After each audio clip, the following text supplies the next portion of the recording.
Very good afternoon, all of you. Hope you all are doing good. May God bless you all. Welcome to Commerce second year class.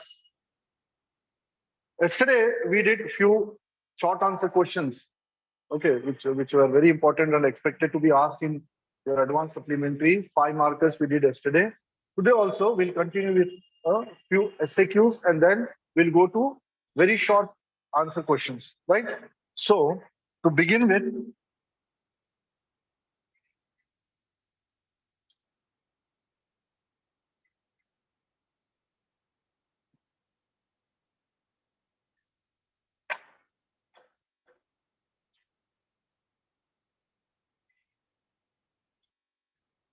okay.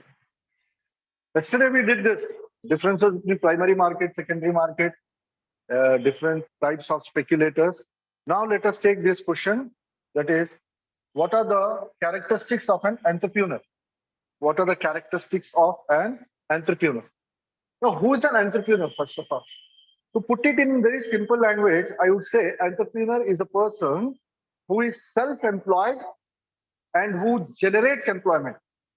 Okay, entrepreneur is a person who is self-employed and generates employment for others. Okay, so entrepreneurship is at the crest of its popularity in India these days.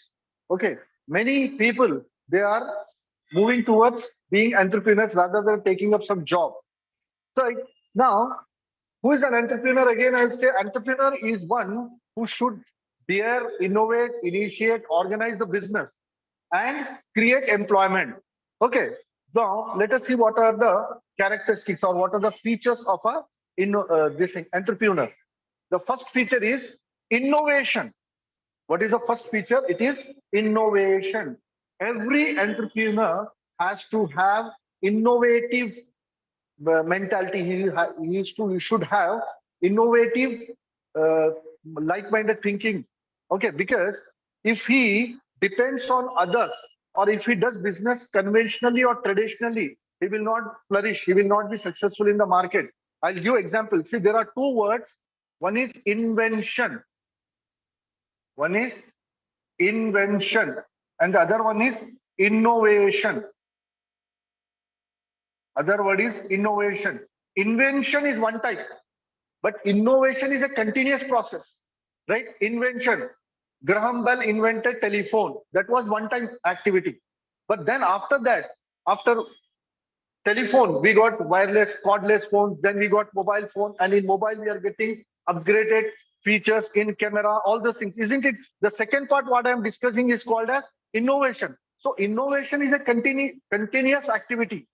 So an entrepreneur has to have this innovative act. Okay, he should have this innovative. He should have this innovative inbuilt character in him. Then only he can flourish in the market. If he does business on traditional or conventional grounds, he will not be successful. The second one is risk taking. The second important characteristic of an entrepreneur, thus he should be ready to take risks. See, we studied when we were studying the characteristics of business that every business involves a lot of risk. It involves a lot of risk. So every business, every entrepreneur should be ready to face that risk. Without taking risk, he cannot succeed in the business, right? And he should have techniques. He should be smart enough to convert those risks into opportunities, isn't it? Well, there are certain other activities which he has to undertake so as to cover the risk or uncertainty of the business. And he should be such smart that he should foresee the risk prevailing in the business. Then only he can plan his business in such a way that the loss or risk will get mitigated, will get less. Okay. Then what is written here, you see, entrepreneurs take risks. Successful entrepreneurs tend to launch ventures that fall between these two extremes. Entrepreneurs tend to launch ventures that fall between these two extremes, a middle ground in which the risk is neither too high nor too low. That is moderate. Okay, that is moderate. The next characteristic is he should be self-confidence. He should have a lot of self-confidence. Unless he himself is confident about his project, about his work, about his dream, about his endeavor, how can he motivate the team? Because obviously he has to have a team. So he should be self-motivated, he should be self-confident. With the same self-confidence, he will lead the team and will succeed in the business, right? So entrepreneurs believe in themselves. That is the first thing. Unless I believe in myself, I cannot deliver my best and I cannot expect the others to do their best, isn't it? So entrepreneurs believe in themselves. They firmly believe that they can beat anyone in the field. That is a competitive spirit, we should say. They can beat anyone in the field means competitively doing business on fair means they can beat anyone. They have the confidence that they can change the existing position. Yeah, with the same zeal, with the same excitement, with the same anxiety and passion, they enter into the market that whatever existing position is there, whatever existing conditions are there in the market, they can change that. Okay. Next is hard work. He should be hardworking. He should not be lazy or lethargic, but he should be hardworking, right? He should be hardworking. He should not try to be an escapist. He should try to do hard work and sincere work, and then only he can succeed. Okay. Few people in our society work harder than entrepreneurs, but they are not successful. Reason being, they should be driven by the desires. They should be driven by the desire. Then only they should have dreams. They should have aspirations, and they should have high aspirations. Then only they can be successful. Right? Next is goal setting. This is very, very important. In any task, unless you set the goal, unless the destination is known, your efforts will go in vain. When you start up a journey, you need to know where to reach, no? Otherwise, you will be keeping on moving and moving and moving without knowing the destination. It is of no use. A journey without destination is of no use.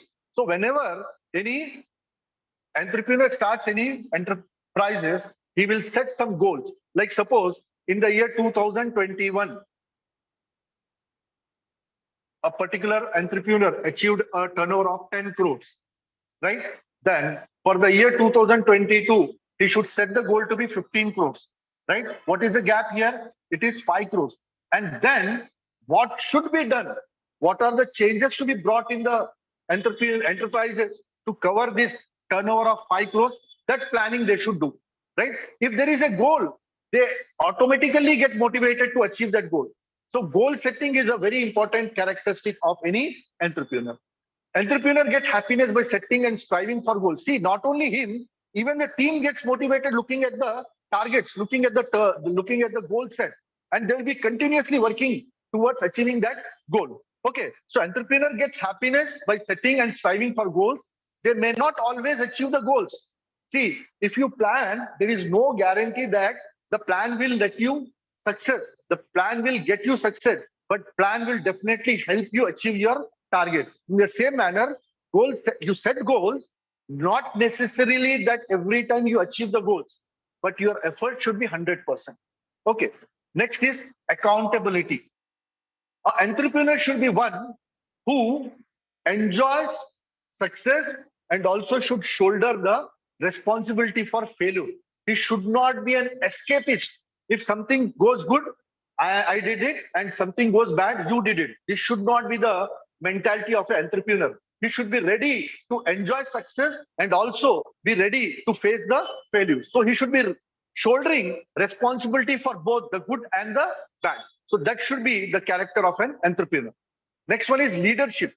As I said, he not only is self-employed, but he's also generating employment to others. So obviously he will be having a team. So he should possess this leadership quality where the others should follow him, where the others should obey him. So he should have this leadership quality. Again, very important in case of an entrepreneur. Leadership represents an abstract quality of a man. According to Coons and Donnell, leadership is the ability of a manager to induce subordinates to work with confidence and zeal. If you do not possess leadership quality, nobody is going to take orders from you. Nobody will do whatever you ask. You should have this inbuilt character of being a leader that people, when you instruct something, they follow you. They do the work with confidence and zeal. That can happen only if you possess good leadership skills. Next one is managerial skills. The last one is managerial skills. There are a lot of skills required when you become an entrepreneur, like financial skills, managerial skills. Financial skills are secondary. Managerial skills are very important.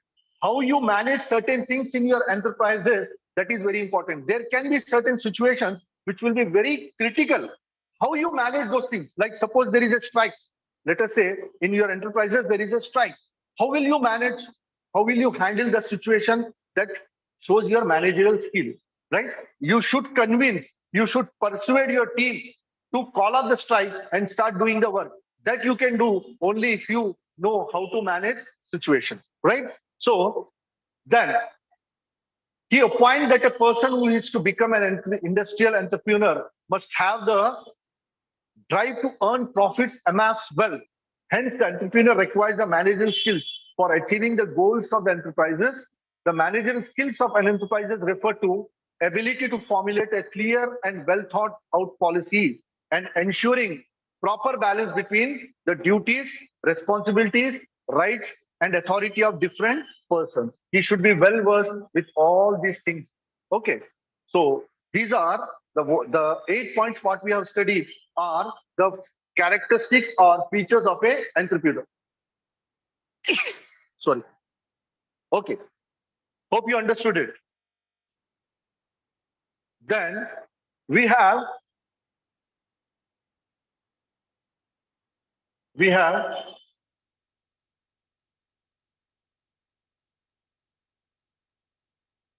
two very important SAQs almost asked every time, I should say. One is, what are the special provisions enacted by the Telangana state for MSME? MSME. Now, what does MSME stand for? MS, small and medium enterprises.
Hello. Yeah.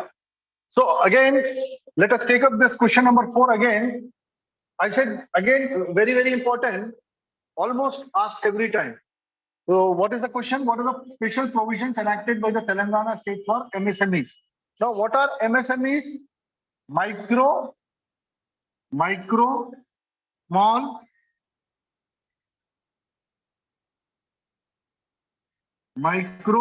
small, and medium enterprises. Right?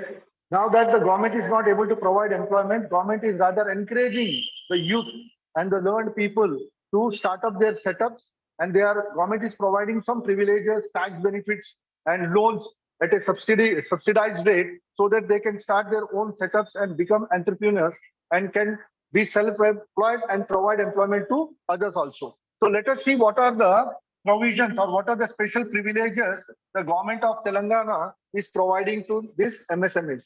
The first one is adequate number of smaller plots in industrial plots. Industrial regions, in industrial regions or industrial areas, Telangana government is providing smaller plots for these MSMEs.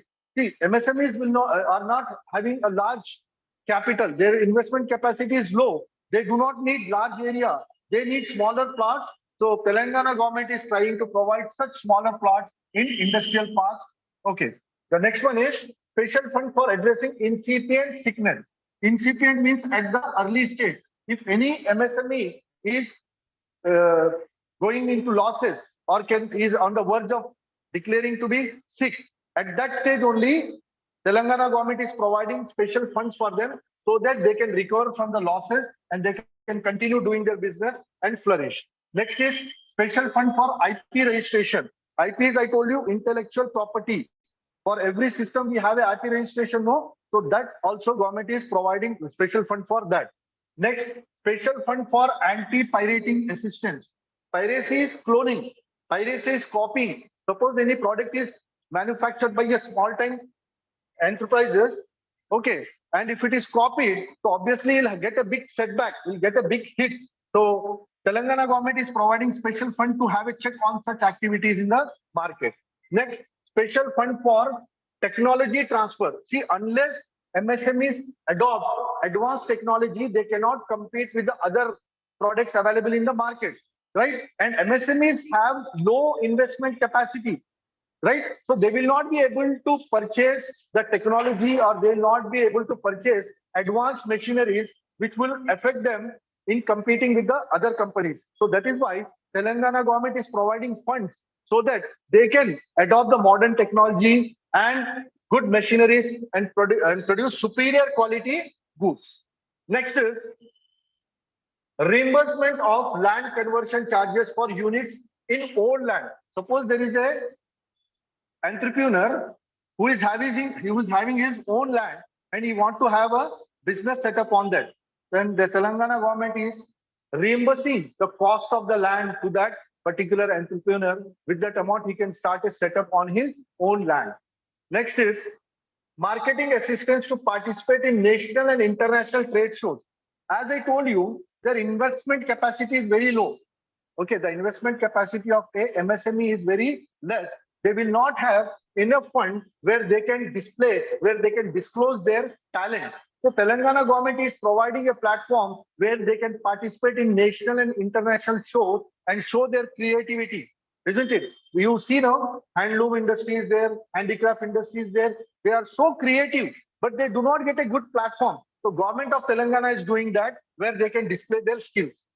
Next one is consult panel to respond to MSME entrepreneur needs. Suppose there is any issue going on with SMEs facing any problem, then Telangana government provided a consultant panel where they can approach and get the redressal. Next, separate state level bankers committee. See, when these MSMEs approach banks, they are being troubled, they are being harassed in sanctioning loans or subsidies, isn't it? So Telangana government is taking care of that also, and they have a separate state level bankers committee to address to their problems. Next, decentralized procedure for issue of license and permission to MSMEs. See, if there is a centralized policy, they have to go through a number of hardships in obtaining license and all that. And as we all know, there is a lot of red tapeism in India, isn't it? And there is a lot of corrupt practices in India in obtaining any licenses or sanctions from the top authorities. So what the Telangana government did, they decentralized it. They made it easy for small-time entrepreneurs to obtain license for starting their set. Next one is, okay, so done. We are done with the provisions of MSMEs. We are done with the provisions enacted by Telangana government for MSMEs, right? The equally important is one more question: how special support is extended by Telangana state for SC/ST entrepreneurs, right? So this is for the minorities, okay, scheduled caste and scheduled tribe entrepreneurs. What is again the special provision enacted by Telangana government? Again, this is also equally important, as I told you.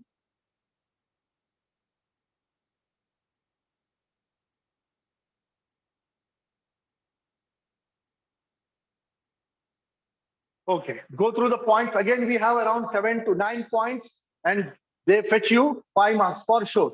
What are we learning? We are learning how special support is extended by Telangana state for SC/ST entrepreneurs, right? So let us see what is this. We have a program by Telangana government, TS Pride. What is it? It is TS Pride. Now, what is the full form of it? You see, Telangana State Program for Rapid Incubation of Dalit Entrepreneurs. Okay, TS Pride stands for Telangana State Program for Rapid Incubation of Dalit Entrepreneurs. And some of the activities of TS Pride are, some of the activities undertaken by TS Pride are,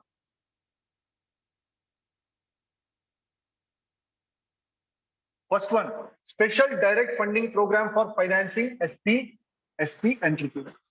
Telangana government is arranging for direct financing to scheduled caste and scheduled tribe entrepreneurs, so that with that amount they can start their own setups. Second, payment of margin money on behalf of SC/ST entrepreneurs by government and creation of rupees 5 crore for margin money refund scheme. Now, what is this margin money? Let us say, I'll give examples so that you'll be able to understand. Margin money is,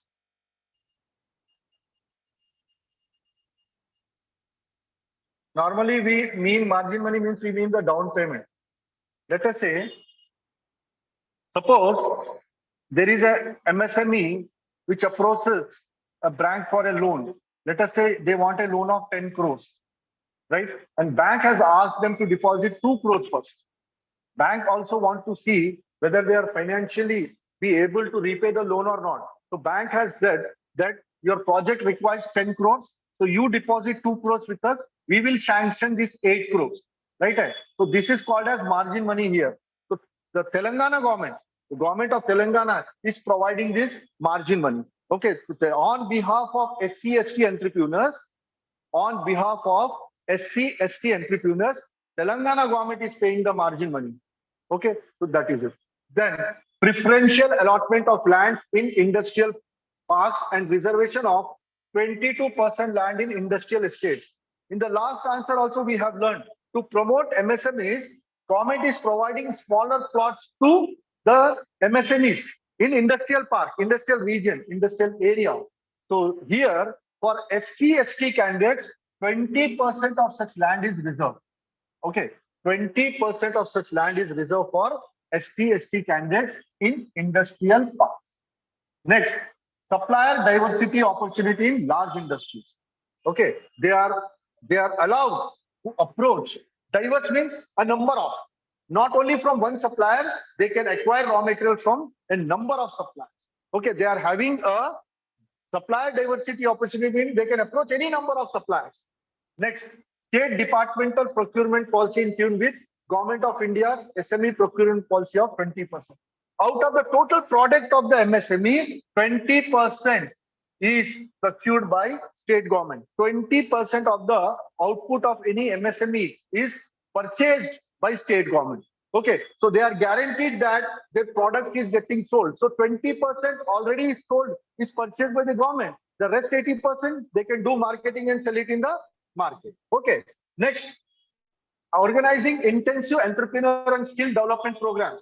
See, everyone has to get updated. They have to update themselves. They have to upgrade themselves. If you are not upgrading yourself, then you will be left in lurch. You'll become obsolete and nobody will care. So MSMEs also have to adopt new technologies, and the people working there also need to adopt to the technology. So the Telangana government is providing continuous training programs so that they get updated knowledge, so that they upgrade themselves, right? Then subsidy eligibility if funded by CRISIL. CRISIL stands for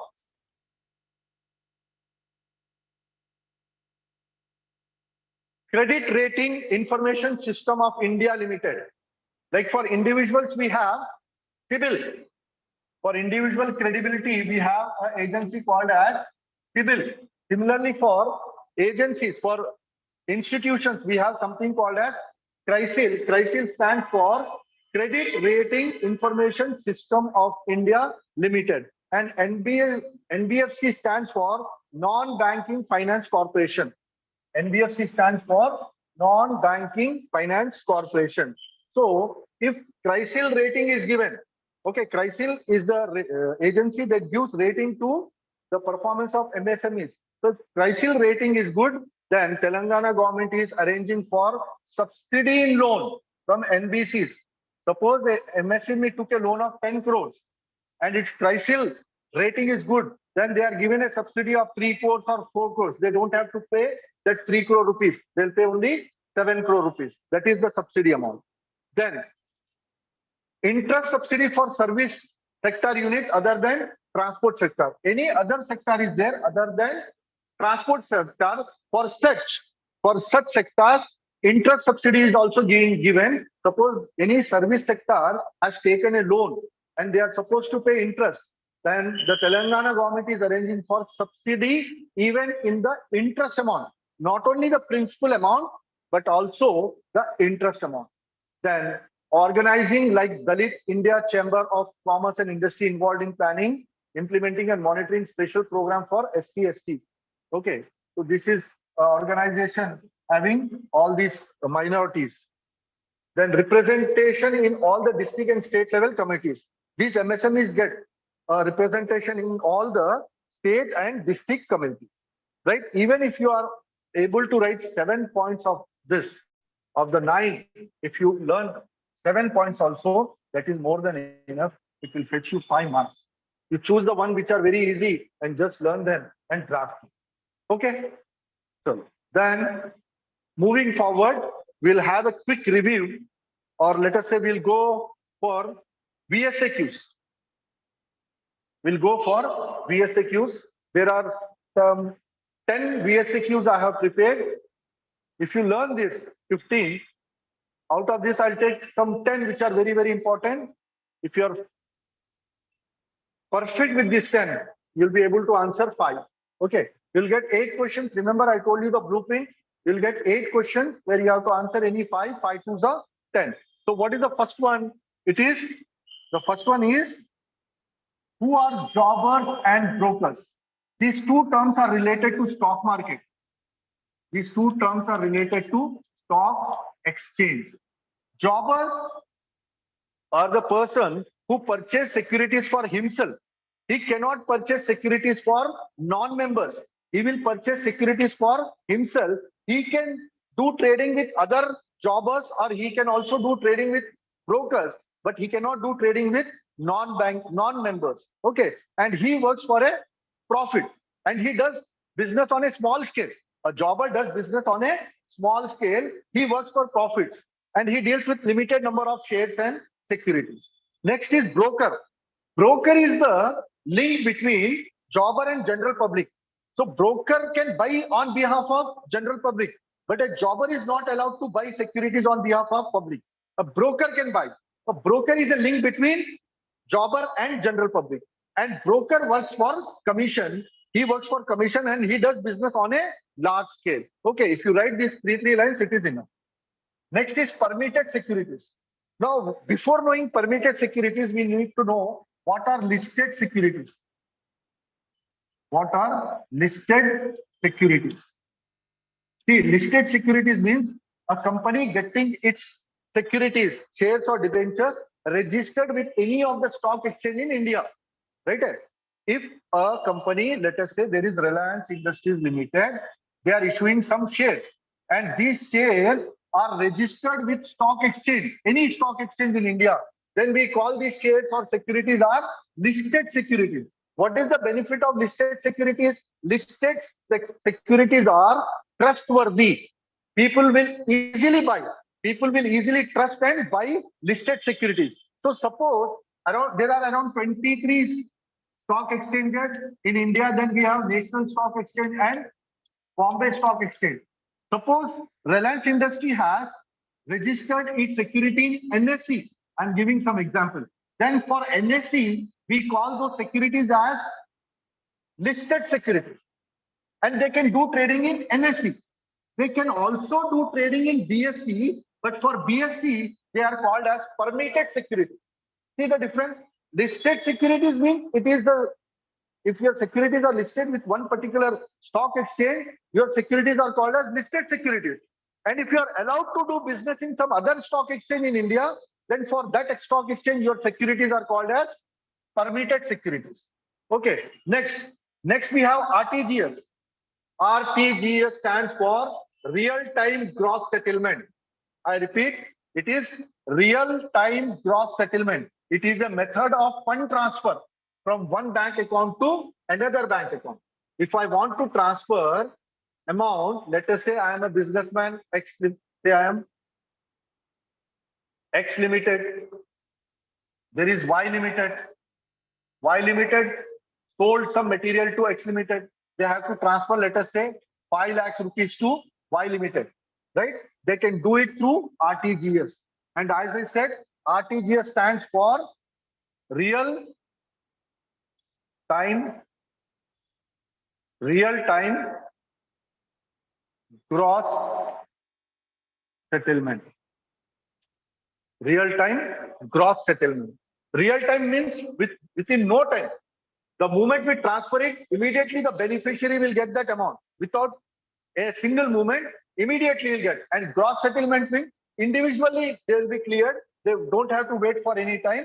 Individual transactions will get cleared through the bank. Okay, so that is real-time gross settlement. You can simply write it is a method of fund transfer from one bank account to another bank account. Write the full form first.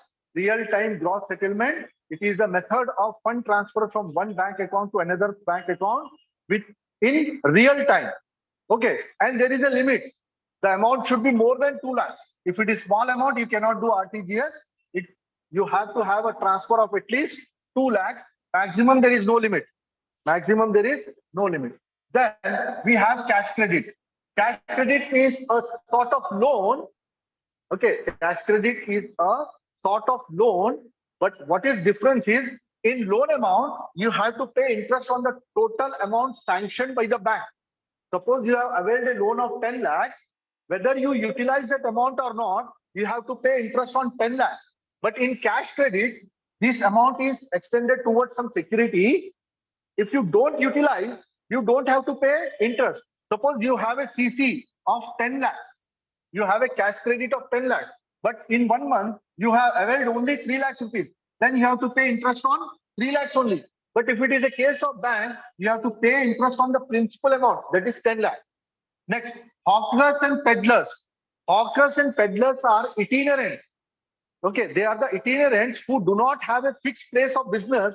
They keep moving from house to house, selling products.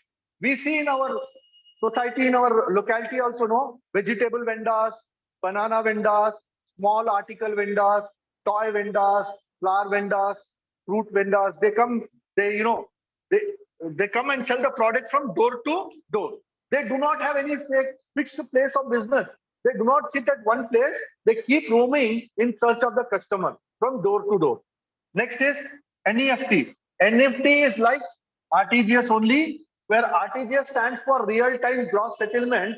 NEFT stands for National Exchange Fund Transfer. National Exchange Fund Transfer. This is for smaller amounts. RTGS is for bigger amounts. NEFT is for smaller amounts. And NEFT, it takes some time for the amount to be transferred. Like in case of RTGS, I said it is in real time, within no time. But here, transactions are cleared batch-wise on hourly basis. So here, the amount will be transferred sorry, to the beneficiary in batches. So it takes time. Then credit card. Credit card is a magnetic strip. Okay, it's a magnetic strip that is given to account holders of a bank so that they can make purchases now and can make payment after a prescribed time. Normally, 40 days credit period is allowed to those having credit cards. Okay. Now, then it is very easy and convenient mode of using it for non-cash payment at the institutional and corporate level. Credit cards are generally issued based upon the individual's credit worthiness. Everybody will not get this credit card. What is the important feature? As I told you, credit card is a magnetic strip card issued by the bank authorizing the customer to purchase the item now and make the payment after a prescribed time, that is 40 days. Next, we have cheap jacks. Cheap jacks are the people who take a place for rent for a short period of time. Let us say they have a small stall and they start selling tea there. And they see if the business does good, they will continue. If not, they will take away that stall to some other point, right? So they are small-time businessmen who take shops on rent, but if the business does not continue, if the business is not good, they keep moving. Okay, then itinerants. Itinerant basically means having no fixed place of business. Having no fixed place of business, those retailers are called as itinerants. Okay, itinerants are the persons who are having no fixed place of business. Then we have balanced regional development. Balanced regional development means in any nation, there should be equal development in all the regions, no? Whether it is rural area or urban area, right? But normally we see that urban areas are preferred by any person who want to start an industry or any setup where everything is provided conveniently, where everything is handy, right? But balanced regional development means promoting rural areas, promoting industries to be industrial setup to be started in rural areas. For that, government sanctions loan. Government provides subsidies to those who start setups in rural areas. Okay, so that government is trying to bring balance in the regional development. All the regions should develop, then only the nation will prosper. That is the intention we have. Okay, so with this, I'll conclude the session for today. And today being the last class, I wish you all a very best for your advanced supplementary exams. Please do crack the exams with confidence. And I'm sure you'll be able to do it. Okay, God bless you all. Take care. Bye.